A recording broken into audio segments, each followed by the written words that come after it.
கிறிஸ்துவுக்குள் மிகவும் பிரியமானவர்களே, தேவனாகிய கர்த்தர் ஒரு மகிமையின் ஆண்டுக்குள்ளாக, ஒரு தேவ பிரசனத்தின் ஆண்டுக்குள்ளாக கடந்து போகும்படியாய் உங்களை கரம் பிடித்து ஆண்டவர் நடத்தி கொண்டு வந்திருக்கிறார். ஆண்டவரை நாம் மகிமைப்படுத்துவோம். அல்லேலூயா. கடந்து போன நாட்களில் எல்லாம் நமக்குள்ள இருந்த தேவ வரங்கள் வெளிப்பட முடியாதபடி, தேவ அபிஷேகம் வெளிப்பட முடியாதபடி, கர்த்தருக்காக நாம் காரியங்களை செய்ய முடியாதபடி, தேவ திட்டத்தை நிறைவேற்ற முடியாதபடி எத்தனையோ காரியங்கள் நமக்கு விரோதமாக வந்த போதிலும் தேவனாகிய கர்த்தர் இதுவரைக்கும் நம்மை காத்து வழிநடத்தி வந்திருக்கிறார். இந்த ஆண்டு தேவனுடைய வல்லமை வெளிப்படும் ஆண்டு.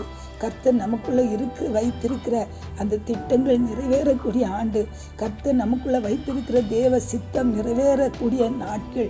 அல்லேலூயா. அந்த நாட்களுக்காக ஆண்டவருக்கு நன்றி செலுத்துவோம். நம்ம வேதத்தில் பார்க்குறோம். என்னாகமம் 17வது அதிகாரம் 5வது வசனத்தில் ஆண்டவர் சொல்கிறாரு, அப்பொழுது நான் தெரிந்து கொள்கிறவனுடைய கோல் துளிர்க்கும் அப்படின்னு சொல்லி. அல்லேலூயா. ஆமேன். அந்த கோல் இதுவரைக்கும் துளிர் விட்டதே இல்லை.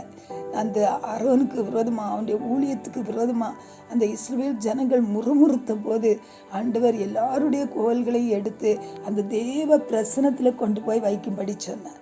அந்த தேவ பிரசனத்தில் ஆண்டவர் சொல்கிறார், நான் தெரிந்து கொள்கிறவனுடைய கோல் மாத்திரம் அங்கே துளிர்க்கும் அப்படின்னு சொல்லி. எவ்வளவு தேவ பிரசனத்தில் இருந்தாலும் ஆண்டவர் தெரிந்து கொள்ளாட்டு அந்த கோல் துளிர்க்காது.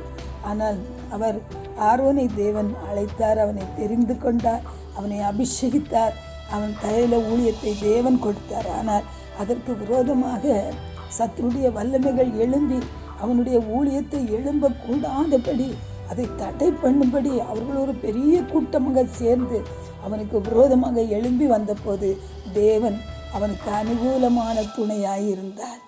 அந்த பொல்லாத மனிதர்கள் மத்தியிலே அவனுக்கு அனுகூலமாக கர்த்தர் காரியங்களை கர்த்தர் நடப்பிக்கிறவராய் இருந்தார்.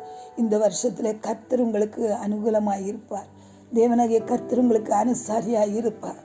அவர் உங்களுடைய பட்சத்தில் காணப்படுவார். உங்களுக்காக அவர் காரியங்களை செய்வார்.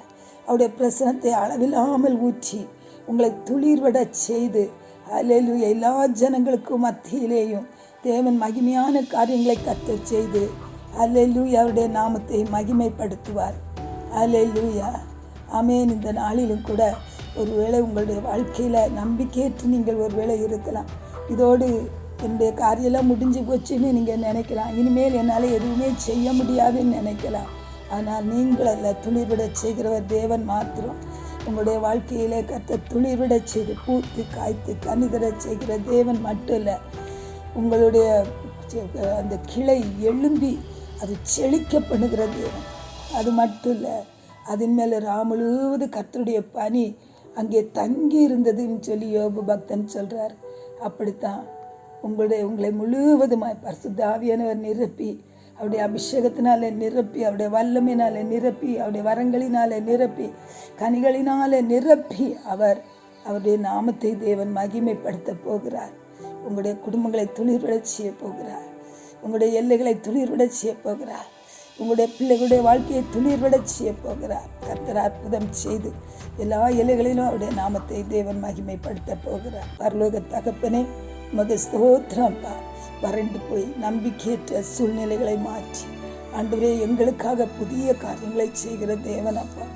அப்படியே ஆண்டவரே ஒவ்வொருவருடைய வாழ்க்கையிலையும் ஆண்டவரே நீர் புதிய காரியங்களை செய்வீராக, புதிய வாசல்களை திறப்பீராக, உம்முடைய நாமத்தை மகிமைப்படுத்துவீராக. உம்முடைய பரிசுத்த ரத்தத்துக்குள்ள ஒவ்வொருவரையும் ஒப்பு கொடுத்து ஜெபிக்கிறேன். இயேசுவின் நாமத்தில் ஜெபம் கேளும் பிதாவே. ஆமென்.